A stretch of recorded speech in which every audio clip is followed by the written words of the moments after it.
Hello and welcome to Albans Lakes, a venue I've not fished before, and we're here today to do some floater fishing.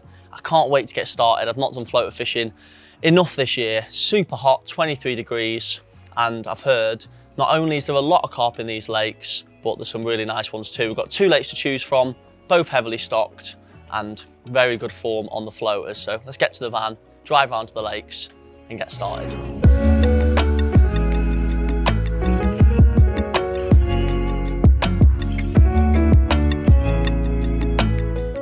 Right, so we've come past the first lake, which I believe is the one that had the most amount of carp in, and we've come up to the farm lake. Pretty windy today, not ideal for surface fishing. You can get them out in the open water, you know, create a big slick, but for the purposes of filming as well, we want somewhere that's a little bit calmer, somewhere we can get something going, and we've found a little corner swim right at the end of this lake. There's an island in front. There is an angler either side, but I've spoke to both of them and their inside rods aren't sort of coming up to the point. So hopefully we can walk straight in, catapult a few mixers out and get them going. I've not seen any carp, but with places like this high stock, no one else is floater fishing, there's a good chance as soon as you put the mixers out, they'll come to the top. So waste no more time and get the rods out.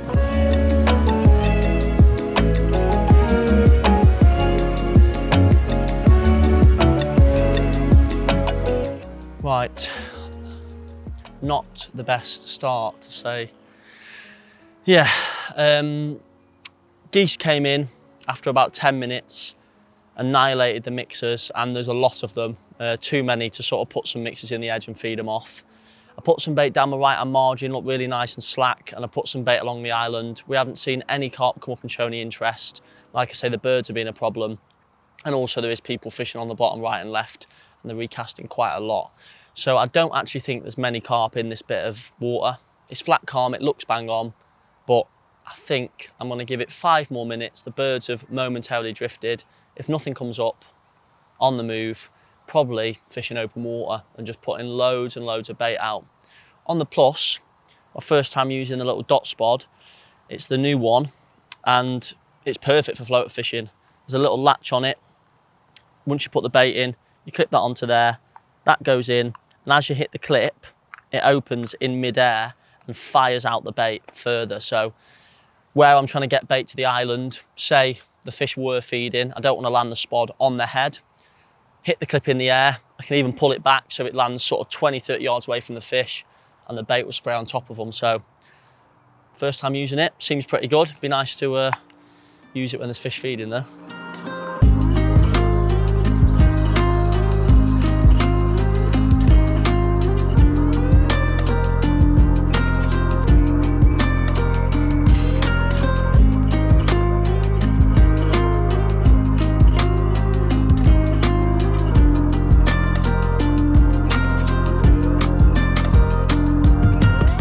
Right, we've moved down, we're on the same lake.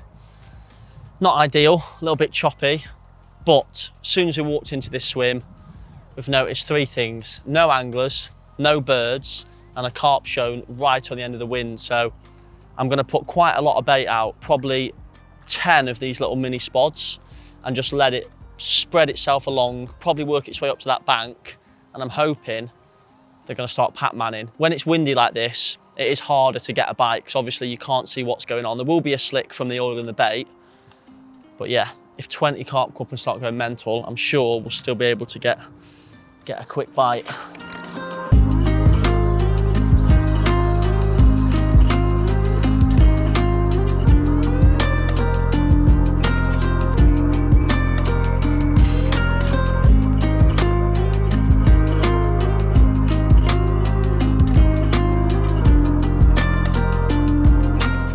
Fishing.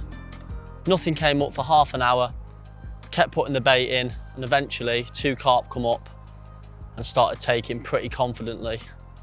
I left it a little bit, put more bait, and now we've got fish every now and again just popping up. It's not going mental, but no doubt they will build in confidence. More and more fish will start coming up and we start getting into them. It's that time of day really. You're better off floater fishing, I always find, in the morning or in the evening, but a lot of fish, so I'm going to stay confident.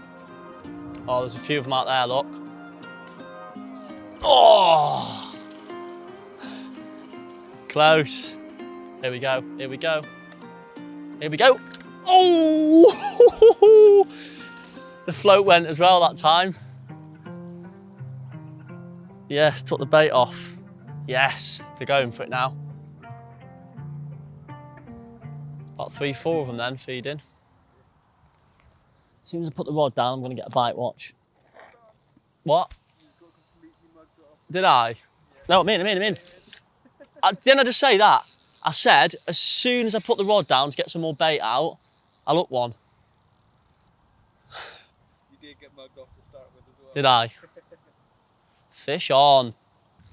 Now this lake's, oh, go on. I'm gonna go. Still fish feeding out there. Come on. Get on the floaters. We've noticed there's probably 6 anglers on this lake. They're all fishing 3 rods on the bottom.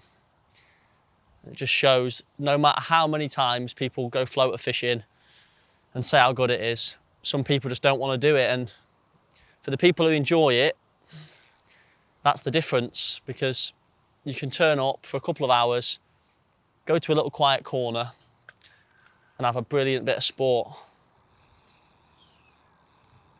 Ooh. So you may notice, rod-wise, it's quite a stiff rod. Nash have brought out a floater rotor, which is a dedicated floater rod. It's longer, it's softer, and as much as I'll admit that I would probably rather be using that, a lot of my fishing, with it being in the city, I need the compact gear. So I'm actually using a 9-foot scope, which, as you can see, is quite a stiff rod, but I've still got a nice bend in it. I think it's a 3 pound or a 3 1/4. And that is what I use for most of my floater fishing or stalking and things like that. A little GT reel on there, 15 pound zig line. And it's strong enough to land big carp, but you still get a good bit of playing action, which is the most important thing. Floater fishing is all about fun. You can get big uns along the way, but it's one of the only methods for me where you enjoy catching small carp. If you're fishing on bite alarms and you catch a small one, oh, pull it back. But watching them go off the surface makes it so much more fun. Bosh. First one in the net. First thing I'm gonna do, get some more bait out. Well, it's no monster. Nice to get off the mark. About 7, 8 pound. They're still feeding out there, even in the crosswind, managing to get some bites. We've got a couple of hours. I'm hoping, oh, come on. I've got a few hours left, and I'm hopeful that we can get into one of the bigger ones. Apparently this lake has got the bigger fish. I don't know how big they go, but a couple of 20 pounders, maybe a 30 would be nice. Let's slip it back.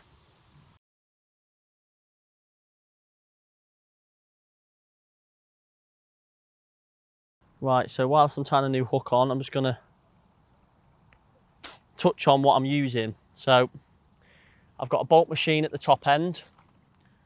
I think I've got a medium one on there. It casts really far, lands with a nice little plop, anti-tangle sleeve on the end of that, and then probably a 4-foot hook length. I'll play around with that throughout the session. If I'm not hooking the fish or they're bumping me off, I'll shorten it down. And then at the business end, this is a mega bit of kit. I'm using one of the Zig kits that Nash make in brown, and it comes with a little kicker with a screw attached to it. Now, it sets the hook at a really aggressive angle, and obviously the little screw there on the top means you're able to put a variety of different baits on. Now, Nash have just brought out imitation dog biscuits, which are brilliant, but for now, I'm actually opting to use a Scopex Squid pop-up, which I find is closer in colour and size to the slicker floaters. So all I'm doing, trimming it down a little bit, just so it's not a circular shape, and then simply screwing it on. And that is the setup. Nice and simple, no hair rigging. I don't like to hook the baits on directly because I feel like you do bump off a lot more fish when there's a bait protruding the hook. That'll sit just on the surface like that. And that'll be a size 7, I believe. Size 7 floater claw. If you're using the imitation bait, you want to go for a size 8 because it's slightly less buoyant than the pop-up. That's the rig. Let's get it back out.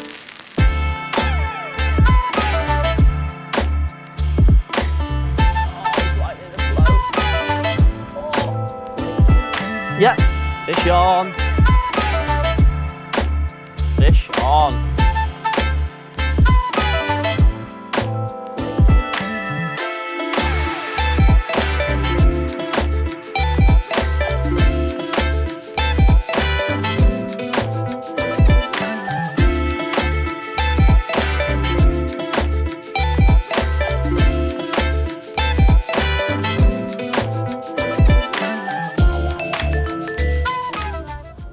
Little scaly one. I'm hoping one of the bigger ones come along. Great fishing though. Unfortunately, the wind has picked up big time, which is making the fishing incredibly difficult. Just had another little one. The bailiff come round and informed us that we've been incredibly unlucky as the average size is normally mid-double and we've caught 4 under 10 pound. So I'm hoping that the last fish is a good one because we're not going to give it long. The wind's getting worse and worse. We checked the forecast.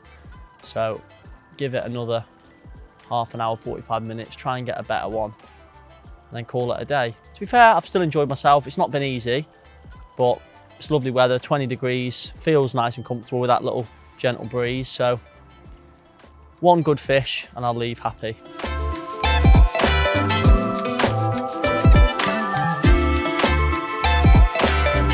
Yeah. I'm hopeful this is the better one we've been waiting for. Definitely less head shaking. I'd be surprised if this wasn't double. Yeah, this is definitely a little bit better, mate. Yes, that'll do, that'll do. There is still fish taking, but I think that's going to be the last one for us. It's the biggest of the day, no monster, good bit of sport. It fought like it was foul hooked in the tail. I've had it on about 7-8 minutes. It stripped me for about 40 yards 8 times. That's what makes floater fishing so exciting. And here we go. The last fish of the day. And finally we got one of the better ones.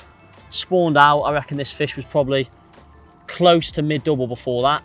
I give it about 12 pound. Crazy, crazy battle. Great sport on the floater gear. And despite the wind being up and it being tough, today's testament, that's 5 fish.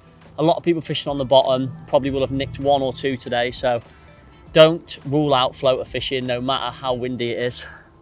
I've enjoyed it. Time to get off. Hopefully, I can do a bit more with this throughout the summer.